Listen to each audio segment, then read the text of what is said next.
First of all, I just want to say this is a great interview for me to do because I actually got to go to the set. Yeah. I wrote a cover story on Lisa for the Hollywood Reporter and spent some time with Michael, and I got to go to the set. And I have to say, I was a little intimidated at first because it's you. It was like seeing the genius at work. But the thing that I was so Seeing the crack monkey at yeah, work. yeah, Let me but rewrite that. but Thank you, though. stepping onto your set and seeing how exacting and precise your vision is, and how you directed that episode, and had the performers tweak the lines and getting the cameras right, but also at the same time it was not this sort of mad genius at work. You were having the best time. When we talked, you were having so much fun. So let's talk about that, because this you have a clear vision, but you guys wouldn't have come back if you weren't having fun. As Jimmy Burrows says in Yeah. episode 4, I'm quitting because I'm not having fun. You guys are having fun, but you didn't just do this to have a laugh and collect a paycheck. You guys really elevated and executed on the highest level this season. So tell me about setting the bar that high and why you incorporated so many cameras this season. First of all, it was a party. It was like being at a great party. And I thought to myself, if you're not having fun doing this, which is this weird fairy tale of getting canceled in 2005, and then 10 years later having the DVD interest bring you back and being offered to do it again, and then coming up with an idea 11 years later, that it's just a very magical thing. A lot of amazing shows don't get past a first season. So we were all very grateful that we got to come back. But what we did at well, the first season of The Comeback is basically supposed to be unedited raw footage. So the look of the show, it's filmed with two documentary cameras, and the dance between Valerie, who's Lisa Kudrow's character, who is desperate to be in the spotlight, getting trapped in an unedited version of her embarrassment and her need. So that was the prototype. And as a matter of fact, when we started, we thought we were going to do the whole series with one camera. Like, that would be good. That would be interesting. And Carolyn Strauss, who was at HBO at the time, said, maybe two. So you have something to cut to. So we have two cameras. And then and that was the format of The Comeback. It was that sort of raw footage vibe.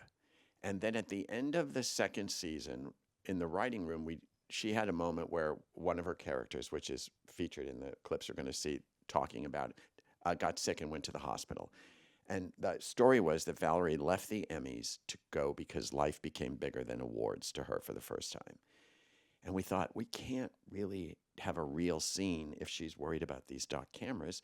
So the writers, Lisa and I, decided that she would leave the cameras behind, which meant we were leaving behind the style of the show.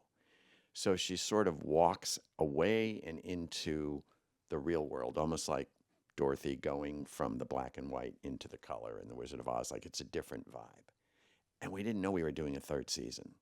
So that was a big swing that may or may not have worked, that we thought worked at the end. And then people were like, oh, you went into the real world. We're seeing real Valerie. So then 11 years later, we decided to come back. And I was like, well, we can't negate the fact that we let the real world in. So how do we give people what they remember, which is the dock camera, embarrassing, quick movement, and bring in the fact that real life is there? And the only way I could think to do it was like 3-card Monty, where you move the card so fast you don't know where the ace is that you've just been told. So the first thing I thought was, if we give them enough screens, they won't think about which screen we're on, because the world is all about screens now. Everybody's on a screen. You see people walking down the street having, FaceTime conversations on a screen. And everybody is sort of Valerie now. Everybody's tweaking their image in their Instagram stories. And like, not that take. You see, whenever I see somebody crying on the Instagram story, I think, what take was that? It's not the first take, right? That's all. Everybody's created they're like making themselves a collection of energies, which is what Valerie was doing. Like, look at me, this is who I am. So if I had many cameras and I wanted to incorporate real life, which is what we call traditional cameras, trad cam, and then the doc cam, which felt like familiar, and then we had a multicam because she's cast on a sitcom. So we had 4 multicam operators. We had 2 traditional cameras, 2 doc cams, and then Ella Stiller, who plays Patience, her social media person, was actually filming with an iPhone that we used the footage of. So she became actress, non-DGA member cameraman. I mean, she actually, I said to her, Ella, you're the only one covering this. And she's like, what?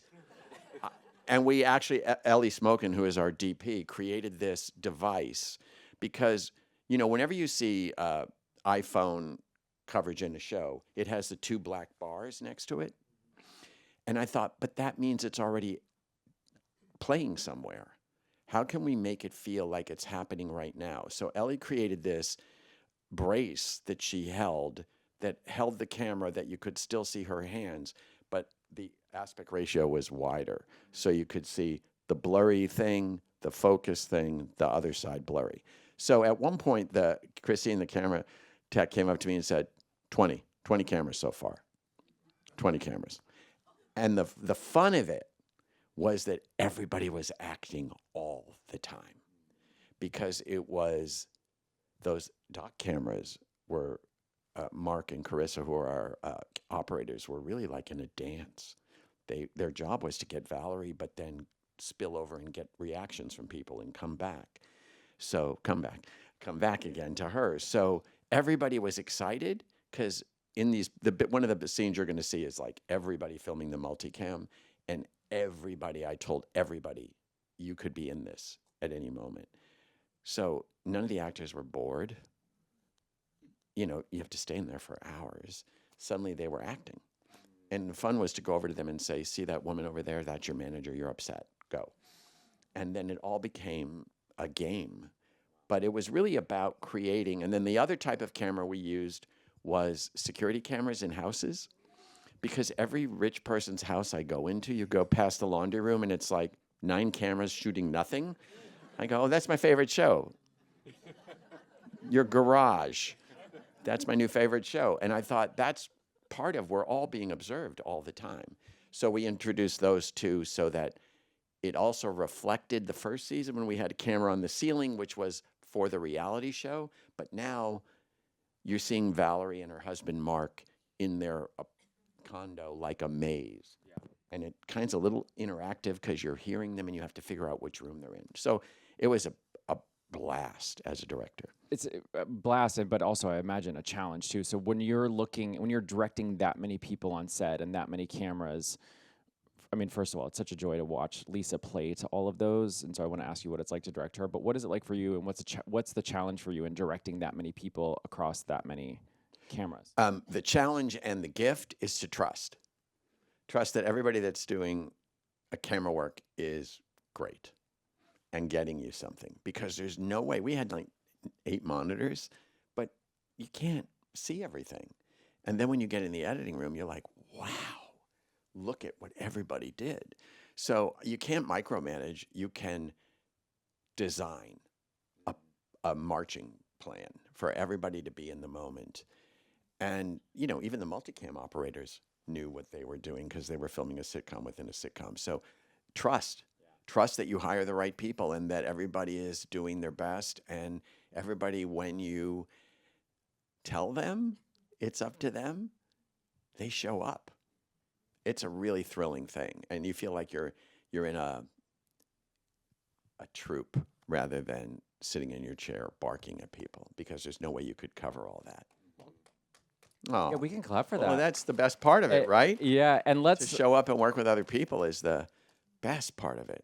I can't imagine another performer nailing that RIP line. Just everything No. Lisa does in that. Oh, scene. Lisa. Yeah. Lisa. And, you know, the joy of seeing her in a writing room writing it and then forgetting that she wrote it completely and just be in the moment. And there's a scene coming up that we're going to show last, which is like every member of the show is it.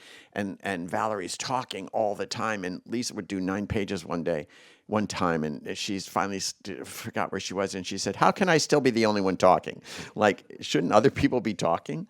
She had a lot to do, but it was a joy. She had a lot to do. What is it like to direct her? Like in that scene, I mean, obviously you guys have such a chemistry writing together, creating together over 2 decades. What was it like to direct her this season? And in a scene like that, if you want to break it down for her, did you give her notes? Does she just nail it on the first take? How does that work? Lisa doesn't repeat. She's like, I think the curse for her is being in the moment, not being in the moment. She's in the moment. So I sort of just watch her. And when something isn't working, I usually do something to get her in the moment. Like I'll have an extra bump into her or something that brings her right to the moment. But she's a joy to watch because it's believable and yet broadly comic. It's a really interesting. There's really little to say. She knows what we wrote, but she will also say, I think it's moving too slow. And am I too slow? And I say, I don't think so. I think you're doing great. It's just very collaborative and really fun. But it's fun to work with all the actors too. I think that's one of the things the comeback does so well in that scene, the fluidity of the direction, of moving seamlessly from the iPhone conversation to the mirror to, to her exit, but also the fluidity of the emotions going from just hysterically funny to really emotional. We don't see Valerie like that very often. No, Can you talk about directing that scene? Valerie doesn't get like that very often because she's always aware of the camera. So from the directing point of view, how am I going to catch that when the character would clearly turn her back? So, of course, the trick of the mirror and that just little tiny sliver of a crack of her in her voice. And so that's technical, but also emotional. And the other thing that's really interesting and technical about that scene is that is not a burn-in. That was actually, the phone call was actually happening. The actress was in the parking lot outside the storage unit. That's in real time. Lisa's playing with it. You used to be able to, she'd have to have somebody on the stage reading the lines. But that was an actual, we're filming it because of technology now and where we are, you can actually have that performance affect both of them. And then the final thing is just the choice of the camera person after she said human remains. Just knowing that that was a gross, funny thing. And just that little push in. And it only happens once because we're not trying to, it's not freeze dried.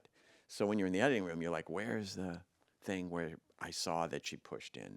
But it's a testament to everybody, but Lisa in particular, that she can expose and then hide her stuff. And I think what's great about when we get a chance to do it, people are laughing 1 minute at Mount Olympus, that's far.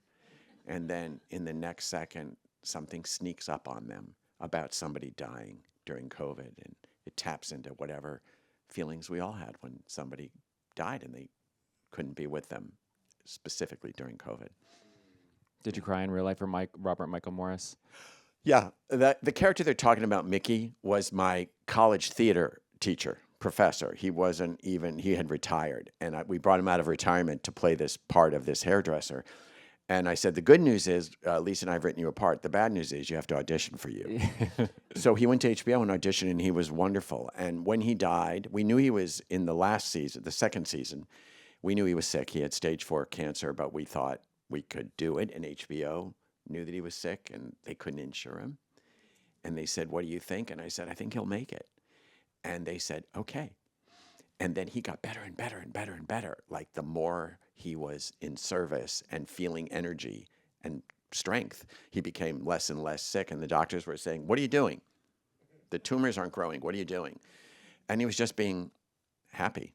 And then when he died, everybody was really sad. And one of the things that I remember is Entertainment Weekly said, television star Robert Michael Morris dead at 77. And I thought, it would almost be worth him leaving if he heard him described as a television star. He would almost take that. But I always felt it was a great chapter.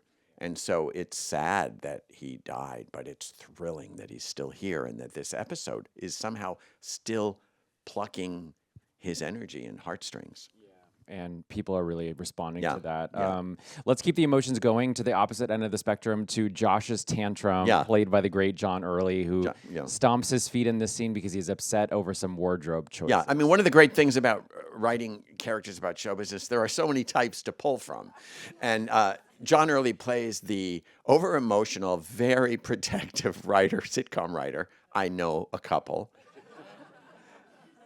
And Abby Jacobson plays the very detached showrunner who is really just worrying about her kids. And in this scene, you'll see everything we were talking about. You'll see pieces of the multicam, you'll see the camera crew, the different coverage. But the plot is the actress that's coming in is supposed to be wearing a T-shirt that says, "My anus you." Two stories about that. Unless you're shooting the sitcom, unless I'm showing the sitcom on the monitor that shows the sitcom, people don't know what they're looking at. As soon as you see it framed as a sitcom, all the jokes feel like, oh, they're not great sitcom jokes. But if you show it in the regular thing, it's like, this show stinks. So that was a trick I learned, that you have to show the show in context. And the Jimmy Burrows story, when John Early started doing all that, I went up to Jimmy and I said, what would you do if this was really happening? He said, I put a stop to it. And I said, well, why aren't you? What do you mean? I said, put a stop to it. He goes, when? I said, whenever you feel like it. And because I had enough cameras, I could catch Jimmy coming in and doing his thing, which was just, let's get off the stage. And it was fun for him because I was saying, it's up to you when you come in. And that's the most fun, when you can actually have a playground with people who have done it. And I've worked with Jimmy for so many years, but when I said go in when you feel it, he actually got fear in his eyes for the first time. Like, oh, I'm not an actor. I can't go in when I feel something. But he was great. That's our time, but I can't let you go without acknowledging that this coming a week from tomorrow is the series finale episode. And I know from talking to you about it that it was quite a moment for both you and Lisa, but can you tease the audience a little bit about what they're going to see next Sunday?